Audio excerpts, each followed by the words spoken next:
Bismillahirrahmanirrahim. Assalamualaikum warahmatullahi wabarakatuh. Salam jumpa kembali dengan channel Dunia Fana News.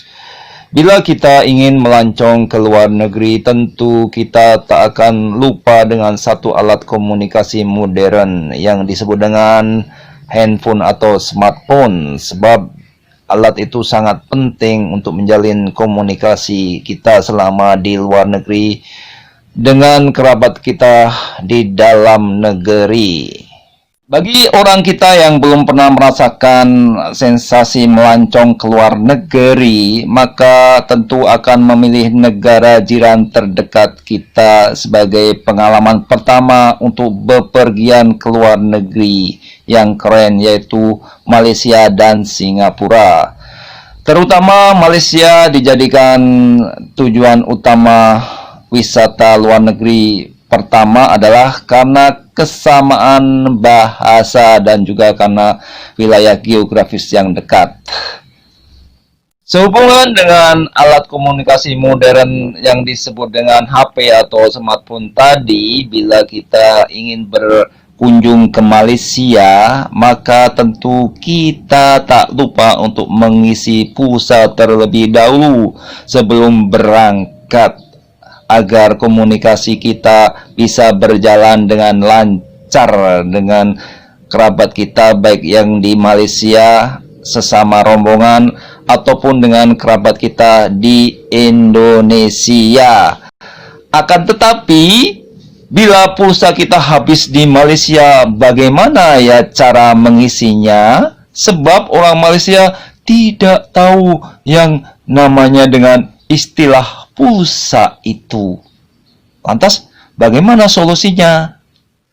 Ya, harap kita pahami bahwa orang Malaysia tidak paham dengan istilah pulsa.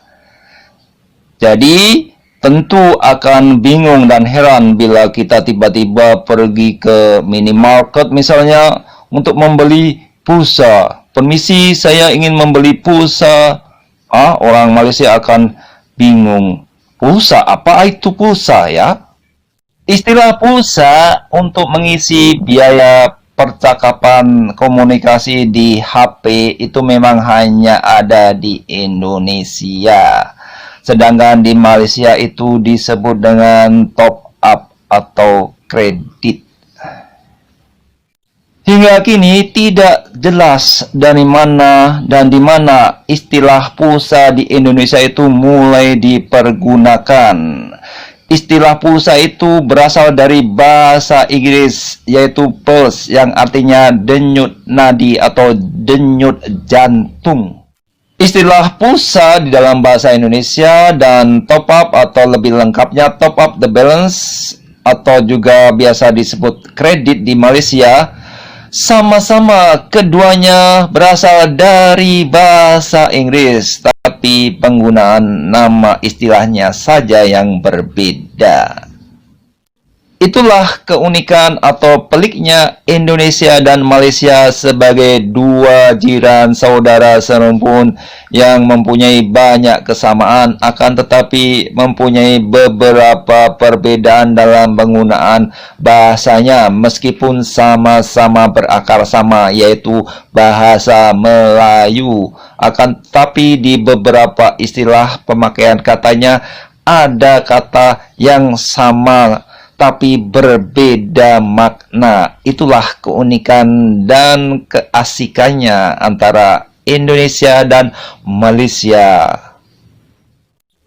Demikian informasi singkat yang bisa kami sampaikan kali ini. Semoga bermanfaat. Terima kasih atas perhatian Anda semuanya. Wassalamualaikum warahmatullahi wabarakatuh.